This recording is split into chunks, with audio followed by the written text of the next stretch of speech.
My name is Briona Lamback, and I'm a Black travel blogger. I'm a two-time expat, and I've traveled all across the world. This documentary is about the unique experiences that Black people have while traveling. I'm speaking with 5 Black travelers to hear their stories. My name is Vanessa. I am 28, originally from Bermuda. I'm Joshua Walker. I'm 30 years old, and I'm from Barnwell, South Carolina. I grew up on a farm, and now I live in Los Angeles. So my name is Jeneva. I forgot how old I was. I'm 21. My name is Jeneva. I'm from Seattle, Washington. My name is Kai. I'm 26 years old from New York. Why do you think it's important for Black people to travel? I think it's important for Black people to travel to firstly show other people that aren't Black that we come in all different shapes, sizes, from different countries, with different accents, different experiences, different religions, and we aren't necessarily what is always portrayed in the media. Sometimes we are, but oftentimes we're not. Oh, I think it's so important because, especially for us, we're not really seen in the media apart from the usual.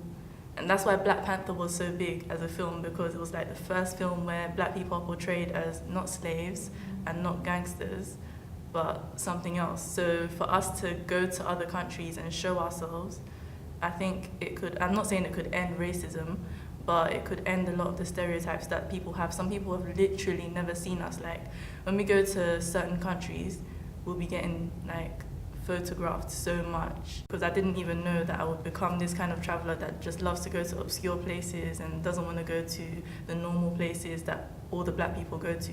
So I try to inspire Black people to go to more obscure places. Especially being an American, like, we learn so little about the world and about our culture. You know, it's unfortunate that we don't know our history. Like, African Americans don't know where they're from.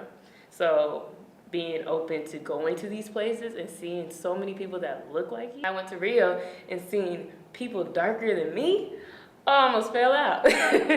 So you grew up on a farm, but did you grow up traveling? No, not at all. Like, I come from a family who doesn't really, we don't travel. Even just being in the South, was there ever that like fear of don't go to this part of town, don't go to this part of town? Whenever we would drive to Virginia, for example, there would be certain like stops. We'd be like, ooh, maybe we shouldn't stop here. You know what I mean? Just because the town just looks a certain way, and the people look a certain way, and we look a certain way. So yeah, it's always like in our head. Like, you know, I think that's an example of white privilege. You don't really have to think about how you look. I was lucky enough to grow up traveling. So my first holiday I don't even remember because I would have been a baby. But my earliest memory of like getting on an airplane was to go to Jamaica to see my grandfather. He's from Bermuda, but he remarried to a Jamaican woman, and they had a hotel in Montego Bay. So we used to go there for Christmases and summers. I think that's part of the joy, I think, of like growing up in Bermuda, like a really small island. So you can drive from one end to the other in 45 minutes if there's no traffic, and it's maybe 2 miles wide at its widest point. So you have to get off of the island. I don't think I know anyone who hasn't left the island. You sort of get what they call rock fever after a while. Did your parents discourage you? Yes. I mean, my parents discouraged me from moving out of South Carolina. My mom just got on a plane this year for the first time in her life, and she's older. Where'd she go? Florida. So did she discourage you when you I said didn't you tell were her. going to go? You didn't tell her? I didn't tell her until I booked it, and then it was booked already, so it was just like, Mom, I'm going, not Mom, can I go? And what'd she say? Where are you going? And she said, why are you going? Okay, be careful. And even after I told her, she told everyone I'm going to Spain. Like, she just kind of heard Spain. Like, I don't know why, but cool. I was going to Macedonia, Albania, Kosovo, Montenegro, but you heard Spain. Okay, fine. So my family is not really a traveling family, and so every time I tell them I'm going to a different country, one of my uncles calls me and be like, did you hear what happened on the news? Are you sure you want to go there? I don't think you should go there. I'm like, but do you not hear what's going on down the street? Like, we're in America. I've always loved to travel, and my mom kind of emphasized the importance of traveling for me. When I was little, she would always tell me, like, go as far as you can, as long as you can, just to have the experience, you know, because she would always tell me everywhere is so different. What are some of the stereotypes that like are out there in the world about us that you've either like felt while you traveled or just in everyday life that just need to end? Oh my gosh. Okay. I don't even want to say this one because it hurts me a little bit. I met a girl who was really scared of black guys, and she was fine with me. In fact, she was so fine with me. So there were these black guys and she was like, okay, can we go? And I'm like, I didn't really get it. I thought maybe she was just kind of intimidated by the guys, because sometimes women are intimidated by guys in general, or just want to kind of get away, or if they're being creepy. But they weren't doing anything. They were being nice, and I just didn't get it. So I went because I saw that she was uncomfortable, and then I asked her what's the problem, and she was like, no, she said this to a black girl, no, I'm just a bit scared because, you know, black guys, I'm not really used to them, I'm a bit scared. And I was just like, wait, why are you scared? And she was like, oh, they're big and I don't know. And I was like, they're not even big, they were not, in fact, they were short.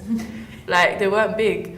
So that was a bit, I felt really uncomfortable, and I didn't know what to say to her, or how to say, or how to kind of educate her. And I'm not her teacher, I'm not here to educate her, so it's not really, I didn't feel like just because I'm a black woman I have to educate her, but I wanted to, but I didn't know how to. Being African American, how necessary do you feel it is for you to go back to the motherland? I definitely want to go back to Africa. It's made us who we are, and it makes us different than others. You know what I mean? There are things that are intrinsically African that are just, we have. And I think it's important for us to kind of connect with that. Because Africa is so much more than what's in the media, no matter what country you go to over there. Ghana is so much more than what they might show you and everything. And it's something that you really have to go experience, because they will automatically love you once you go over there. You'll automatically feel like you're going back home. So it's definitely important. Anyone who can go should go. The first time that I ever went to Africa, it was because my ex-boyfriend was, well, he grew up in Britain, but he had family in Angola. We went to a wedding. My first impression was, oh my God, so many black people, in a good way. Tall, short, fat, slim, rich, middle class, lower class, on the adverts, on the TV. It's just so refreshing to see people that look like me portrayed in a positive way. That was actually the trip that sort of sparked deeper traveling. So I think before that I was more of a holidayer rather than a traveler. I think it was because I was staying with people that lived there, and you sort of like got that opportunity to really deep dive into the culture and understand like why you did things, and for me to actually consider maybe where I came from prior to Bermuda, because I felt really at home in Angola. There were things that I identified as being uniquely Bermudian. I was like, hey, they do that too. That was the first time in my entire life that I realized like how conscious I was of the actions of other black people and the actions of my own. And for the first time I just felt like a person. I didn't feel like a black person, I just felt like a person.